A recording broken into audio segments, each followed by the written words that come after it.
You're not going to believe how lucky I am. About a month ago, I got a message from Gabriel McCowry, the owner of Anathema Publishing, asking me, would you like a free copy of The Dancing Sorcerer? I mean, you can imagine how delighted I was. This has been on my to-buy list ever since it was announced a few months back. But after Christmas, there was no way I was going to be able to put those funds together to be able to afford it. I was expecting to get it maybe closer to the summertime, but I vehemently agreed, and a couple of weeks later, it arrived in the post. I've been reading it for the past 2 weeks, and it's the most fun that I've had reading a book for ages, absolute ages. Let me talk to you about the contents first of all, and then I'll come back to the exterior, which is absolutely fantastic. The contents, what's it about? It's about the mind of the magician. It's explicit in its subtitle. P.T. Mistlberger is talking here about the dual nature of the magician's mind from the point of view of Solomonic traditions and Faustian traditions. So we've got on one side the magician who wants unity with the divine, and on the other we have the magician who wants power over his or her circumstances. And his contention is that both of these exist within every magician, despite most magicians rejecting the possibility that one or the other may exist within themselves.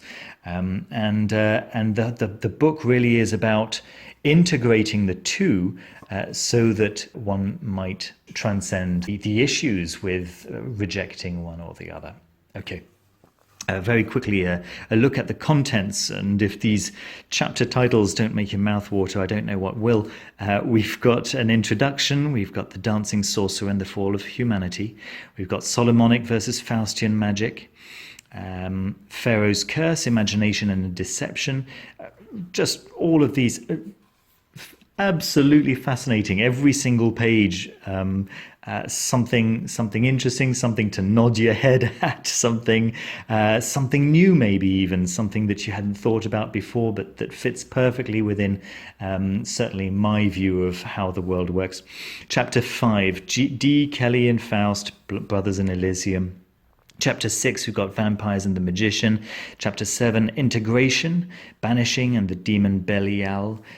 Chapter 8, The Golden Dawn and the Secret Chiefs. Chapter 9, Alchemy, Demons and the Mysteries of the Goetia, or Goetia. The Trickster, Chapter 10, The Missing Devil and the Redemption of Faust. And then 2 fantastic appendices. The first, the general survey of Goetic spirits, being absolutely priceless. And then the second one, Jung, Alchemy and a Common Misunderstanding, which I'll show to you in a few moments, which made me chuckle. Some notes, select bibliography, acknowledgements, and about the author. So let me just give you a very quick flick through. As well, you can see that the production value is through the roof as usual. The design is really, really lovely. It feels like a book that has been created for the reader, not just in its look, but in the language used as well. I've read quite a few books, particularly esoteric books, and a lot of them are written from the point of view of a specialist, and it's very easy for them to sometimes forget that this is ultimately to be read, and that it can be quite difficult to hold one's attention if the language is particularly tough. This has been written by an educator. There's no other word for it. P.T. Mistlberger clearly has his reader in mind at all times, and builds his arguments from chapter to chapter in very human-friendly ways. It was a real pleasure to read. As a next teacher myself, I could really appreciate the care that he put into crafting his approach to me, and ensuring that my approach to his mind was an easy one and a very enjoyable one. I think it's probably been about 10 years since the last book that I agreed so strongly with.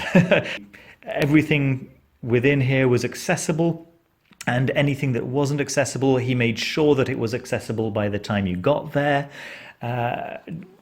Just a real delight. So what else can I tell you? It's a limited edition. There are 500 paperbacks and 600 hand-numbered hardcover copies extant. I think there might have been one or two super deluxe editions, but if you have a pocket for it, I can certainly recommend it. What else can I tell you? Oh, let me show you those appendices I was telling you about, and then I'll get to the look of the book. Appendix 1, first of all. Appendix 1 is this really nice general survey of the 72 goetic spirits. And this is something that I've been missing. The Magician's Tables by Dr. Stephen Skinner. I was hoping that they would fill this gap, but this really does. What he does is that he takes a particular aspect present in some of the demons of the Oasia, and he says which of the demons present that aspect. So it might be maybe, let's see, the moral spectrum. So he then goes into which are demonstrably good-natured, although visual appearance may not be attractive. And then he tells us which ones are dangerous and approachable from the point of view of black magic or deceptive. I was really surprised to see how low that percentage was. And then which ones are used in grey magic and so on and so forth, right?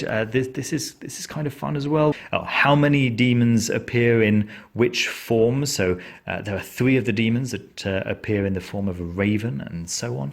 And what else? And their properties as well, or rather their powers. Which ones can help you with healing? Which ones can help you with discovery of treasures, recovery of lost or stolen goods, etc., etc. So that's really priceless. And then there's this second appendix, which is called Jung, Alchemy and a Common Misunderstanding, in which he addresses the exact problem that I mentioned in my review of Stephen Skinner's edition of Splendor Solis, in which he dismisses the idea that alchemy might have been a psychological tool, and he addresses it in a really clever way. And I just tip my hat to you, Mr. Mistlberger. And then, of course, the notes on each of the chapters, followed by the bibliography. And some nice last few pages there. Let's not forget also the outer aspects of the book, which is a thing of beauty in itself. Anathema have really treated us over these past few years to some gorgeous artifacts. And this is one of them. The cover is this really nice earthy green. It feels very natural. It looks very natural, and in combination with this kind of darkened gold weave of the spine, it looks really nice. Let me try and get a a good representative shot here of what that spine looks like, because it's so shiny it's kind of difficult to capture.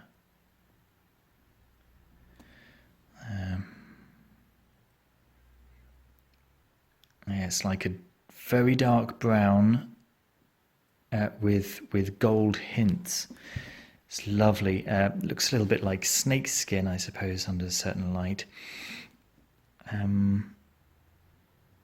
It may be a nylon fabric. I'm not 100% sure. What's great about it is that it gives you this confidence while you're reading the book.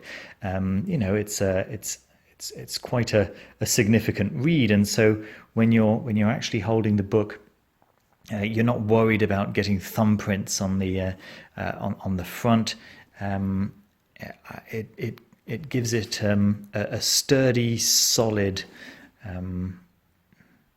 feel, and then there's this lovely, I'm not sure what you call it, headband. It's very nice. Yeah, as you can imagine, it's Smith sewn,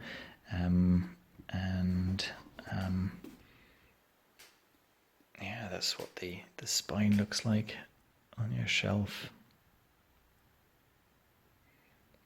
Beautiful, beautiful object. So that's my general overview of the Dancing Sorcerer. A strong, strong recommendation. I hope you enjoyed the video. I hope you found it useful. And if you did, don't forget to leave me a thumbs up and to subscribe down below. And see you very soon.